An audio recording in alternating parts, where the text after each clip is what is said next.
And I always said I wanted to make a coffee table book for mountain bikers that had nothing but tree rashes on it. Here we go. Here we go. Are you asking questions, or do you want me to answer my own question? All right. So when did you get into mountain bike riding? Oh, I didn't know we were going to start there. Yeah. Let me think about I can remember, like, I graduated high school in 1989. I'm sure plenty of you weren't even born. But 96 over here. and I can remember I was working at a restaurant. I was living in Hilton Head Island in South Carolina, and as a kid I was like really into BMX, and so that just a lot of guys knew how that sort of developed into mountain biking. And I was working at a bike shop part-time that was beside the restaurant that I was working at, and my first ride there was really funny because we didn't have like 510s, or we didn't even have Shimano mountain bike shoes. They came out, I can't remember, but we didn't have access to them. And so I showed up and I had sweatpants on and some Air Jordans. And that's where it all kind of started. I remember that first ride so well. And I was riding a Redline because I was really into Redline BMX bikes. And we had this elevated chainstay. So they took the chainstay and they raised it, so you wouldn't have chain slap. And we were riding trails in Hilton Head. And then we would go to other places, Sumter, South Carolina. And then I became obsessed with wanting a Cannondale Killer V900 with a polished aluminum frame. That was the bike there. And that was probably, I might be wrong, but I would say 93, somewhere right around there. And I drove up here because my friend in Hilton Head was like, oh, you got to get it from the Clean Machine in Carborough.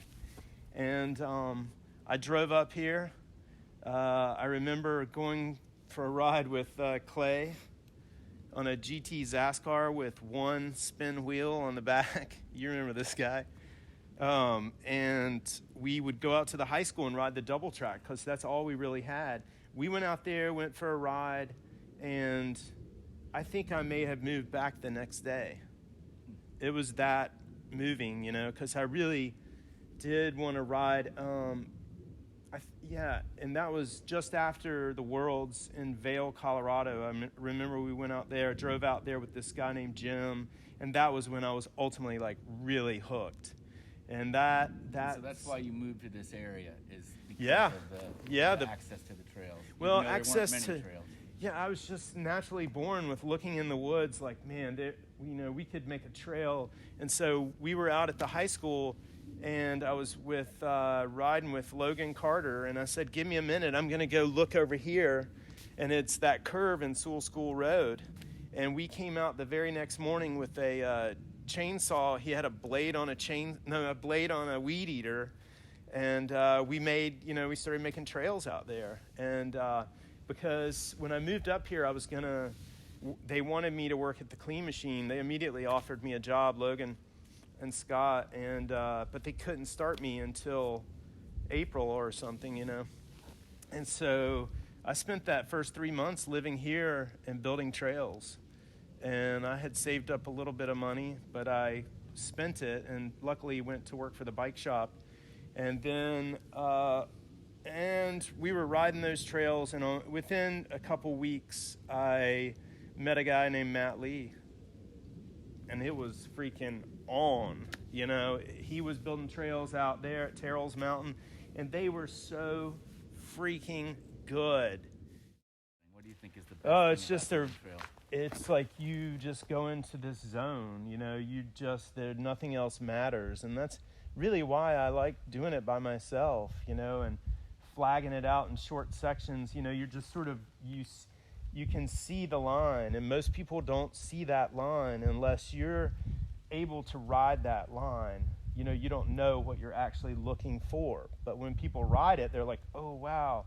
But, then it just got evil on people to make them ride some of the trail stuff that I was doing. I mean, that drop on Hornet Hill, that's not doable. Nobody can ride that shit. Took 2 or 3 days, and we were rocking that thing out. And But yeah, and then just the time in the woods is awesome. I mean, it's just so amazing. And then you learn more about trees and rocks and formations, and just like looking for that perfect line with minimal damage, you know, nothing bigger than 4 inches that we'd ever cut down. And we wouldn't even cut them down when we first started. We just work our way around it because bikes were not as fast and technically advanced as, no, by no means as they are now. But, you know, making harder trails was just something that I wanted to do for my own personal good. I didn't really care if anybody else wanted to ride it, you know. I'm not going to make a trail without, like, upping the ante on the next one. And that's what led me to put the team together and build Hornet Hill silently and quietly, 1 mile that just would absolutely torture you. And if you remember, I followed it up with Northwoods. I mean, there were, you know, that was Jeff and I. Hitch would come out there. Chris McQueen was out there, and he went on to build his stuff, and we continued to build our thing. But Jeff and I just really, I think, learned together during that trail a lot. You know, just the way we sculpted it. All of the downhills were matched by equal climbs. And your momentum is so important out there. If you carry your momentum, which is so important in every ride, it's like a little roller coaster. It just like shoots you up and throws you around. And now there's going to be 1 million people out there riding it. There already are a lot of people. But, you know, and then it just became more and more obvious that I just didn't have the time and to do it the way that I wanted to do it. And then there were teams of people building still to this day, which is fantastic. And it's nice to ride other people's trails and try not to stay bitchy about it. And but I think that with the greatness of the crew that you guys have put together at Plus Dirt and Trail Science, that's happening. And you know, looking out and searching out and smelling the woods that are out there, there's so much potential here. I've never given up on it. There's so much like this. I mean, you're essentially in a miniature version of Pisgah.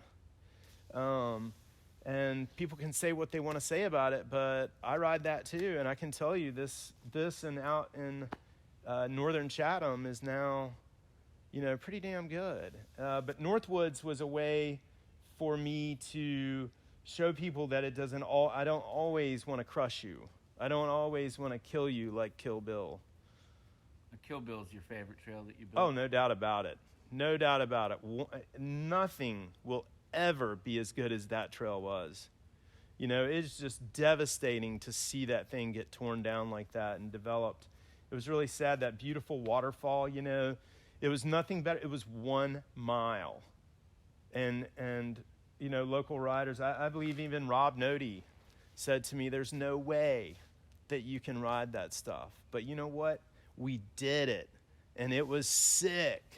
And, you know, it was so sick that nobody wanted to ride it, which made it even better. I could roll out of my garage and go down there and knock that out twice a week. And that's all I needed, you know. You know, but trail building around here is really, there's so many new people building trails, and I'm not saying that they're new to the area, they're just new in it. I think it takes years to be able to perfect the art of building good trails.